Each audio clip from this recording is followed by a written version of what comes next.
हमें पुण्य के फल से कोई प्रयोजन नहीं, किंतु पुण्य सहयोग प्रदान करता है मोक्ष मार्ग में। क्योंकि पुण्यान बंदी पुण्य के माध्यम से विशिष्ट पुण्य का संचय करके वह मोक्ष मार्ग में आरूढ़ हो जाता है, तो वह उसका पुण्य साथ देता है। किंतु फल की इच्छा रखने वाला जो व्यक्ति होता है उसका पुण्य कभी भी साथ नहीं देता, क्योंकि साथ यदि जाता है तो वह पुण्य जाता है अथवा पाप जाता है। जो धर्म की उपासना करने वाला जीव है वह भवांतर में भी उस धर्म को अपने साथ ले जाता है और वहाँ से भी वापस आता है तो भी उसके लिए विशेष रूप से साधन सामग्री प्राप्त हो जाती है और उसकी रक्षा हर समय होती है। किंतु जो पाप का अर्जन करता है उसके लिए कोई भी साथ नहीं दे सकता। हाँ, ये बात अलग है, अतीत का कुछ पुण्य यदि मान लो अभी भी स्टॉक में है तो वह काम में आ सकता है, उसका पुण्य के माध्यम से उसका प्रभाव कुछ काल के लिए पड़ सकता है। किंतु वह पुण्यानुबंधी पुण्य जब समाप्त होता है तो वह पतन के लिए कारण बनता है। क्योंकि वह पतन के लिए इसलिए कारण बनता है क्योंकि पुण्य का जो फल है उसको दोनों हाथों से उसने भोगा है। पुण्य के फल को भोगने वाला व्यक्ति कभी भी उत्थान को प्राप्त नहीं हो सकता, ये आगम में साफ साफ लिखा हुआ है।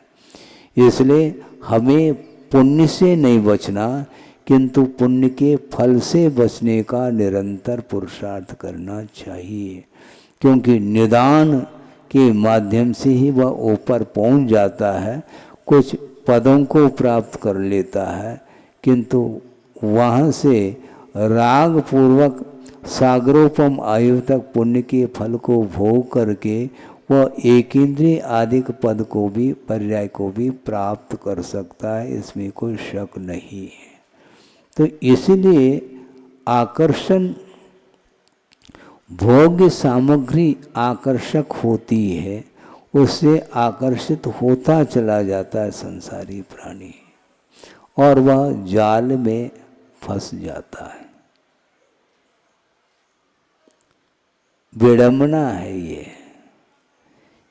ये कर्म का फल भोग रहा है निरंतर और कोई दूसरा फल नहीं दे रहा है।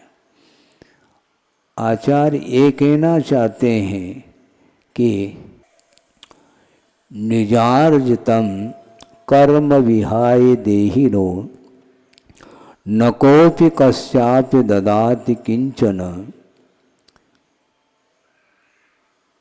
और आगे है निजार्जितम कर्म विहाय देहिनो न कोपि कस्यापि ददाति किंचन विचार यन्नेव अनन्य मानस परो ददाति इति विमुंच शेमुषीम।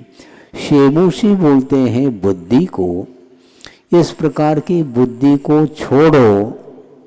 कौन सी बुद्धि को छोड़ो? दूसरा मुझे सुखी बना रहा है, दूसरा मुझे दुखी बना रहा है, इस प्रकार की जो बुद्धि है ये विपरीत बुद्धि मानी जाती है, इसका विमोचन करना चाहिए। क्योंकि सुख दुख का अनुभव जो होता है वह दूसरा मुझे दे नहीं रहा, किंतु अपने ही द्वारा अर्जित जो पुण्य अथवा पाप कर्म है वही द्रव्य क्षेत्र आदि के निमित्त को लेकर के फल देते हैं। किंतु भीतर जो अंतरंग जो कर्म है, अंतरंग जो निमित्त है, उस ओर किसी की भी दृष्टि नहीं जाती, किंतु सामने जो व्यक्ति खड़ा है उसकी ओर दृष्टि जाती है और वह क्या सोचता है, यह मेरे लिए बंधु है, मित्र है। और यह मेरे लिए शत्रु है। इस प्रकार के उसके अंदर भाव जो जागृत हो रहे हैं वह अंतरंग निमित्त की ओर दृष्टि नहीं रखने के कारण वो दूसरे के लिए शत्रु और मित्र मान रहा है, जबकि शत्रु और मित्र पर वस्तु पर व्यक्ति नहीं हो सकता। एक निमित्त फल देने में वह निमित्त बन सकता है, यह अलग वस्तु, किंतु वस्तुतः अंतरंग कर्म के उदय के कारण ही संसारी प्राणी सुख और दुख का अनुभव करता है। इस प्रकार वह कौन जानता है? सम्यक दृष्टि जान सकता है। और सम्यक दृष्टि में भी जो संयमी होता है, वीतरागी होता है, राग की भूमिका से जो ऊपर उठा हुआ होता है, उसी की दृष्टि में ये बात आती है कि वस्तुतः मेरे द्वारा किया हुआ जो कर्म है वह कभी भी निरर्थक जा नहीं सकता, इसलिए वही कर्म मेरे लिए दुख दे रहा है। इस प्रकार वह चिंतन करता रहता है। विपाक विचय धर्म ध्यान का भी प्रसंग आगम ग्रंथों में आता है। उसका अर्थ भी यही है कि विपाक का अर्थ होता है फल। किसका फल? कर्म के फल के बारे में सोचना। किंतु ये ध्यान रखो, कर्म के फल के बारे में चिंतन करने वाला व्यक्ति वह मिथ्यात्व की भूमिका में भी कर सकता है, ज्ञान प्राप्त कर सकता है, यह अलग वस्तु। किंतु विपाक विचय धर्म ध्यान का स्वामी कौन होता है? तो आचार्य कहते हैं कम से कम उसको देश संयमी होना चाहिए। कम से कम वह अनुवृत्ति हो अथवा महावृत्ति हो, उसी की दृष्टि में वह ये विचार आ सकते हैं और वह धर्म ध्यान कर सकता है। कर्म के चिंतन के बारे में नहीं कहा जा रहा है। कर्म का चिंतन आसानी के साथ कोई भी व्यक्ति इसलिए कर सकता है क्योंकि ज्ञानावरणी का कर्म का क्षोभम यदि मान लो पर्याप्त मात्रा में हुआ है तो वह सर्वांगीण कर्म सिद्धांत का अध्ययन करके वह चिंतन आदि कर सकता है, इसमें बाधा नहीं। किंतु इतने चिंतन मात्र से वह विपाक विचय धर्म ध्यान का स्वामी नहीं हो सकता, क्योंकि ज्ञान के माध्यम से चिंतन करना अलग वस्तु, किंतु जिस समय कर्म का उदय होता है, पुण्य अथवा पाप कर्म का उदय, उस समय कर्म का चिंतन सार्थक सिद्ध होता है, उस समय सार्थक सिद्ध होता है। नहीं है तो नहीं। तीव्र कर्म का उदय आ गया तो दूसरे के ऊपर वह टूट पड़ रहा है, और जब तीव्र कर्म का उदय नहीं था उस समय वह कर्म का चिंतन भी कर रहा था। चिंतन करने के लिए जब अनुकूलता मिलती है तो बहुत आसानी से चिंतन किया जा सकता है, कर्म सिद्धांत, जीव सिद्धांत आदि का। किंतु जिस समय तीव्र कर्म का उदय आता है उस समय चिंतन करने के लिए अवसर प्राप्त नहीं होता, बल्कि तीव्र पुण्य कर्म का जब उदय आता है उस समय फल उपस्थित होता है तो वह भोगने के लिए आतुर होता है, और तीव्र पाप कर्म का उदय आता है उस समय वो दूसरे व्यक्ति के ऊपर टूट पड़ता है, क्रुद्ध हो जाता है। ये सारा सारा विषय क्यों इस प्रकार होता है, इसमें यही एकमात्र कारण है कि संयम धारण नहीं करने के कारण, संयम की भूमिका में नहीं आने के कारण ही उसकी दृष्टि हमेशा दूसरे की ओर जाती है। किंतु वह उस समय ये नहीं सोच पाता कि हमारा तीव्र कर्म का उदय है। पुण्य कर्म का उदय है तो वो मानता है हमने पुण्य किया है इसलिए उदय आया है, इसमें दूसरे का कोई हाथ नहीं है। और तीव्र पाप कर्म का उदय आता है तो उस समय प्रभु के सामने हाथ जोड़ता है और विनती करता है, हे भगवान ऐसा कौन सा कर्म का उदय आया है, तुमने तो किया था ना, इस समय दूसरे को क्यों दोष दे रहे हो? दूसरे को अपराधी मानने वाला व्यक्ति वह स्वयं अपराधी सिद्ध होता है। ये सिद्धांत है बंधुओं, ध्यान रखें। अपराध स्वयं करो और दूसरे के ऊपर और आरोपित करो उस अपराध को, तो इससे बढ़कर के और कोई भी असत्य का सहारा नहीं हो सकता। ये असत्य के कारण ही वह संसारी प्राणी सत्य से दूर होता चला जाता है। जबकि सत्य का अवलंबन लेता है तो निश्चित रूप से विजय प्राप्त होता है। सत्य महाव्रती कभी भी हार नहीं सकता। उसके ऊपर उपसर्ग हो सकते हैं पूर्वकृत तीव्र कर्म के उदय से, किंतु वर्तमान में जो कुछ भी पुण्य का या धर्म की आराधना कर रहा है, उसके माध्यम से पुण्य का संचय कर रहा है, उसका फल उसे भविष्य में ऐसा फल मिलेगा कि 3 लोक के जितने भी लोग हैं, जीव हैं, उनकी चरणों में रहेंगे। इसको बोलते पुण्यानुबंधी, पुण्य का प्रभाव है ये। लेकिन ये केवल जो है ना बातों में ये रह जाता है। वह श्रम करके धर्म की आराधना हृदय से करके पुण्य का संचय नहीं कर पाता, बल्कि पुण्य संचय करने के लिए धर्म की आराधना नहीं होती, किंतु पाप कर्म के क्षय करने के लिए ही धर्म की आराधना की जाती है। किंतु तो हर बार लगा हुआ है, धर्म की आराधना करने के लिए बैठ जाता है, किंतु तीव्र कर्म का उदय आ गया तो धर्म को साइड में रख जाता है और पुनः वह संक्लेश का अनुभव करता है। किंतु निरंतर धर्म की साधना करने के लिए धैर्य की आवश्यकता है, बहुत साहस रखने की आवश्यकता है।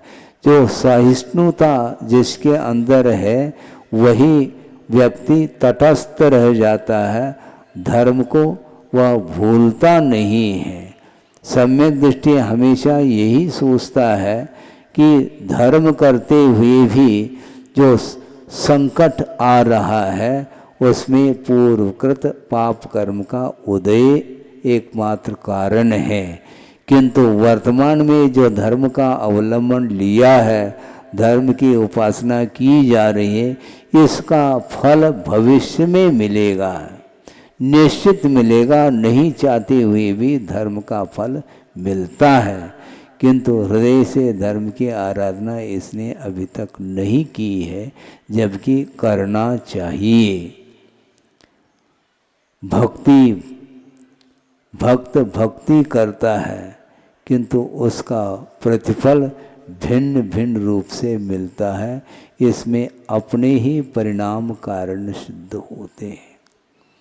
एक श्लोक आ रहा है, सम्यक दृष्टि जो धर्म की आराधना करता है उसके माध्यम से उसे कौन कौन से पद मिलते हैं, इस प्रसंग को लेकर के एक श्लोक आपके सामने रखा जा रहा है कि देवेंद्र चक्र महिमान ममेय मानम राजेंद्र चक्र मवनीन्द्र शिरोर्षणीयम धर्मेंद्र चक्र मधुरीकृत सर्वलोकम लब्ध्वा शिवम च जन भक्ति रूपैति भव्य।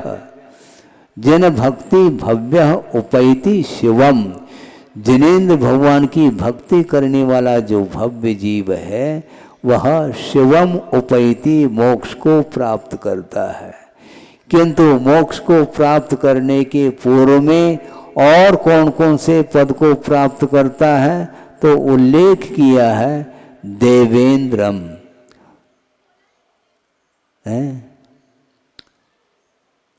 देवेंद्र चक्र महिमानम, इंद्रों के समूह की महिमा को प्राप्त करता है। देवेंद्र चक्र महिमानम अमेयमानम, जिसकी महिमा सीमित नहीं है, असीम देवेंद्रों के समूह संबंधी जो महिमा है उसको प्राप्त कर लेता है। एक प्रसंग आता है, सम्यक दर्शन की उत्पत्ति में एक और बहुत महत्वपूर्ण कारण बताया, वह भी यह है कि देववृद्धि दर्शन। देववृद्धि दर्शन का अर्थ है देवों की वृद्धि को देख करके सम्यक की उत्पत्ति हो रही है।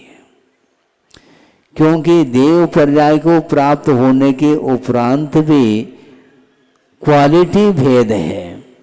देव पर्याय को प्राप्त करके भी एक इंद्र पद को प्राप्त किया है और एक मात्र सामान्य रूप से देव पर्याय को प्राप्त किया है।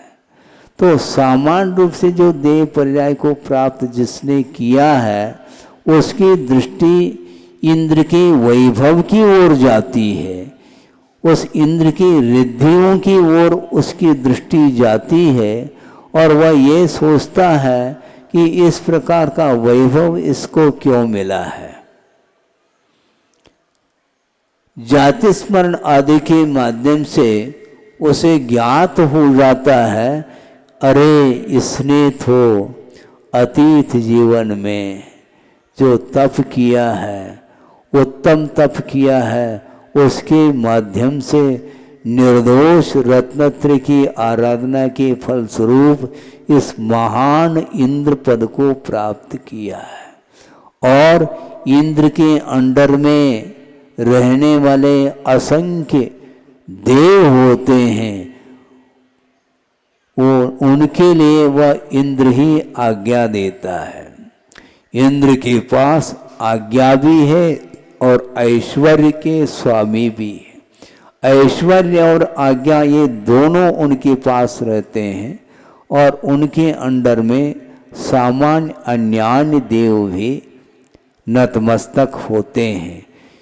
इस वैभव को, इन रिद्धियों को देख करके जो सामान्य देव होता है वह सोचता है कि यह वस्तुतः धर्म का प्रभाव है, धर्म की महिमा है, इसलिए इनके लिए इस प्रकार की रिद्धियां प्राप्त हुई हैं, इंद्र पद को प्राप्त किया है।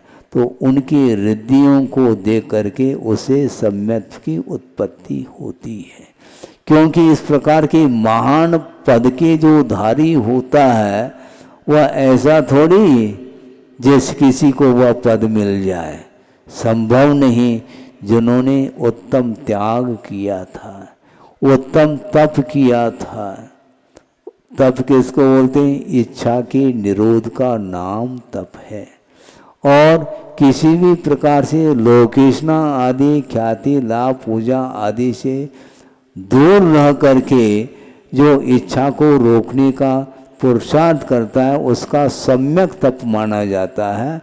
वो समीचीन तप के फल स्वरूप इस प्रकार के महान महान इंद्र आदि पद प्राप्त हो जाते हैं, जिसकी महिमा का वर्णन करना कठिन है। गणधर परमेष्ठी भी इस महिमा का वर्णन करते करते थक सकते हैं। इतनी इसकी महिमा है। ये किसकी महिमा है? ये सम्यक दर्शन की महिमा है। सम्यक दर्शन के साथ रत्नत्रय की आराधना करने से इस प्रकार का पुण्य का संचय हो जाता है और वहाँ पर इंद्रादिक पद को प्राप्त कर लेता है। देवेंद्र चक्र महिमानम अमेयमानम। और वहाँ पर सागरोपम आयु तक वो पुण्यानुबंधी पुण्य का उपभोग करने के उपरांत भी पुण्य समाप्त नहीं होता और वहाँ से नीचे इस धरती पर आकर के मनुष्य पर्याय को प्राप्त किया है। किंतु मनुष्य में भी किस पद को प्राप्त कर लिया? चक्रवर्ती पद को प्राप्त किया। वहाँ पर इंद्र पद को प्राप्त किया था और यहाँ आने के उपरांत भी वह और पुण्य शेष जो पुण्य है उसके माध्यम से चक्रवर्ती पद को प्राप्त कर लिया। राजेंद्र चक्र मवनीन्द्र शिरोर्चनीयम, वह चक्रवर्ती पद वह माना जाता है जिसके चरणों में 32,000 मुकुटबद्ध राजा अवनीन्द्र शिरोर्चनीयम, अवनीन्द्र बोलते हैं राजा, वो सारे के सारे मुकुटबद्ध 32,000 राजा चक्रवर्ती के चरणों में नतमस्तक हो रहे हैं। ये किसका प्रभाव? यह भी सम्यक दर्शन का ही प्रभाव। सम्यक दर्शन की महिमा यह है जिसके माध्यम से इंद्र पद उपलब्ध हुआ और नीचे आकर के चक्रवर्ती पद को भी प्राप्त कर लिया, और यहाँ पर पुनः उसका उपभोग करके पुनः देवगति में फिर पहुँचा है। वहाँ पर फिर से इंद्रादिक पद प्राप्त हो सकते हैं। फिर वहाँ से आकर के और कौन सा पद प्राप्त करता है? धर्मेंद्र चक्रम अधरीकृत सर्वलोकम, धर्मेंद्र चक्र का अर्थ तीर्थंकर पद को प्राप्त कर लेता है जिसके चरणों में 3 लोक ही नतमस्तक है। ये किसका प्रभाव? जिन भक्ति जिनेंद्र भगवान के प्रति निरपेक्ष भाव के साथ की गई जो भक्ति है, उस भक्ति का यह प्रभाव ये निकलता है। ये भक्ति का प्रभाव है। इस प्रकार के उच्चतम पदों को प्राप्त करके फिर बाद में शिवम च उपैति, शिव अर्थात मोक्ष को भी प्राप्त करता है। हमें भी पद मिल जाए, हमें भी पद मिल जाए, इस प्रकार संसारी प्राणी मांग रखता है, किंतु आचार्य कहते हैं मांगने से कोई भी पद उपलब्ध नहीं होता। याचना के द्वारा, निदान के माध्यम से इस प्रकार के पद कभी भी मिल नहीं सकते।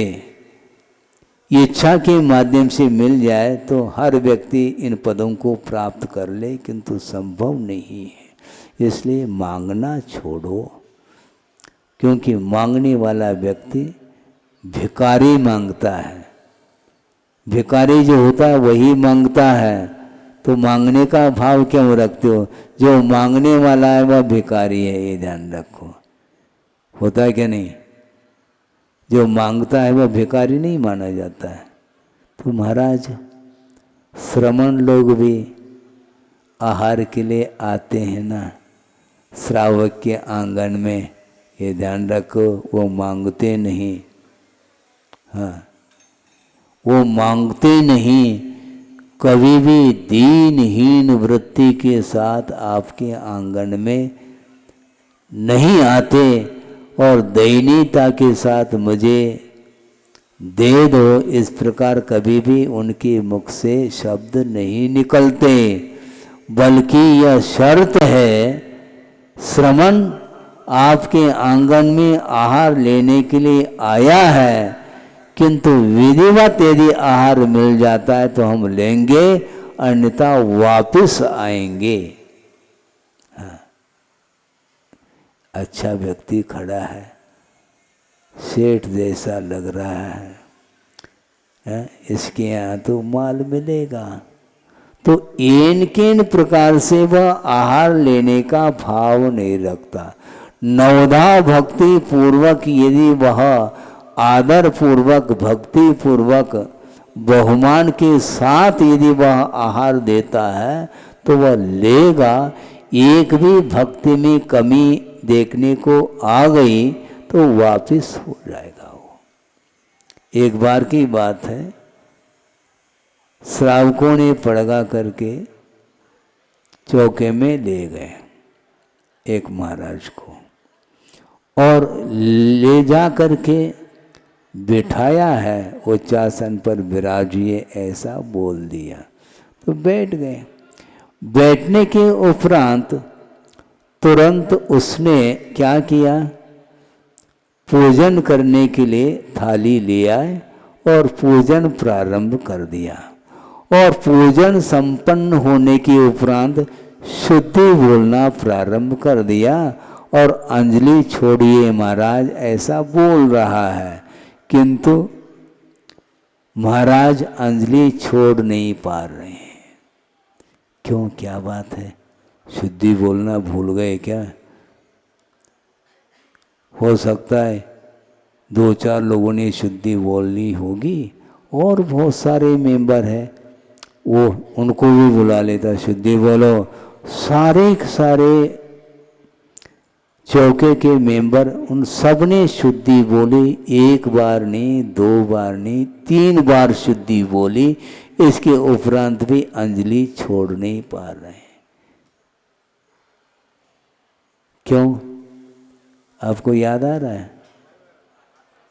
पाद प्रक्षालन नहीं किया और गंधोदक नहीं दिया। और यदि मान लो वो भूल जाता है तो वापस आ जाते महाराज।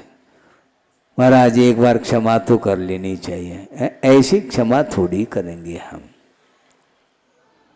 क्षमा इस ढंग से नहीं की जा सकती। हाँ, संभव है, मान लो पूजन करते समय,